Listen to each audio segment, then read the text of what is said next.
Good morning. It's 4:37. News affecting farming finds the U.S. House releasing a new spending bill that would block the new Clean Water Act and proposed greenhouse gas regulations on power plants.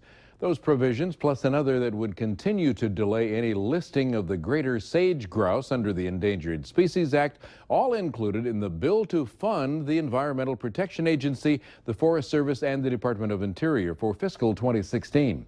A similar Clean Water Act provision included in the Energy and Water Appropriations Bill that passed the House earlier in the spring. The provisions would bar the administration from using its new definitions for what tributaries and wetlands are regulated as waters of the U.S. This week, we are alerting sugar beet growers to the peak time for the root maggot fly. This week, that fly just buzzing around beet fields, not doing much other than laying a bunch of eggs that turn into larvae that chew up the sugar beet root. But where are the areas where fly populations will be the highest? Quite concerned about Ada, a little bit Thompson as well. That's starting to show up right now. Thompson, I'm getting emails and calls about it, that there's high infestations, a lot of activity, and they're just about right on the cusp of peak fly at this point, and much more to come in the northern valley as well. Grand Forks, as you move northward, Grand Forks, southwest of the city of Grand Forks, in a couple of townships. We had very high populations last year, and I know there's a lot of concern in that area. Certainly St. Thomas, it's the perennial hotspot, sort of ground zero for root maggot fly populations. Now, Botel says applying an insecticide a day or so before a rain will control the fly, and the chemical will percolate down into the soil and help to control the maggot also. All the moisture we've been getting lately can only mean one thing: mosquitoes. And with mosquitoes come concerns about West Nile. NDSU Extension entomologist Jan Knodel tells us July is going to be a big month for the carrier of West Nile, and the #1 defense against these pests: protection. So it's important now to, manage mosquitoes and wear protection when you're out in the field. I recommend at least 25% DEET. So is that like a deep woods off, or is that like the orange can? The deep woods off, I believe, is higher than 25%. And you can get higher, that's great. It'll last a little longer. And on children, we don't recommend more than 10%. But we are concerned too about the livestock, the horses and cows out in the pastures. They're suffering too from the mosquitoes and ticks out there. So it's a good idea to spray the pastures and control the mosquitoes. Now, according to Knodel, last year in North Dakota, 22 cases of West Nile virus and 2 deaths. It is time now for Stewardship Wednesday, staying ahead of the curve in animal care. This past month has been a confusing one for producers who grow meat for humans to eat, and maybe for the humans who eat that meat. Companies like Chipotle, Walmart, and others have announced no GMOs or antibiotic-free.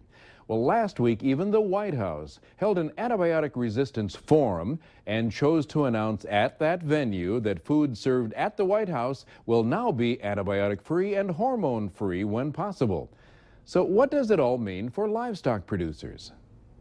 The facts is that our foods do not have antibiotics in them.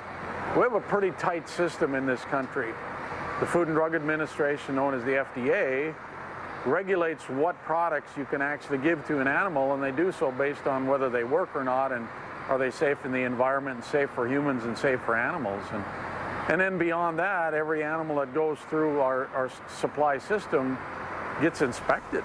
If there's any doubt or any reason why an animal looks like it's suspicious of having been treated or anything wrong with it, that animal's pulled from the system. We don't have antibiotics in our food supply. There are designated certain supply chains.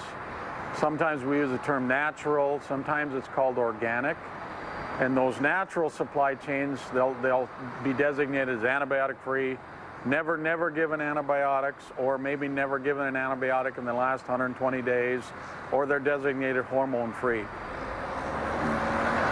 The reality is it is a marketing gimmick. All foods have hormones in them, okay? No foods have antibiotics into them unless some horrific mistake was made. So The other side of this too is that Walmart is the biggest supplier of food, I believe, in the United States. The biggest marketer, biggest retailer of food, especially on the meat side. I don't know that there's enough supply for Walmart's needs, but so they're going to have to do something different. They're going to have to maybe just go along with the system they have, and we know that antibiotics don't enter the food chain. National Pork Producers Council Chief Veterinarian says the White House directive comes without strong evidence to show a link between antibiotic resistance in humans and use in livestock.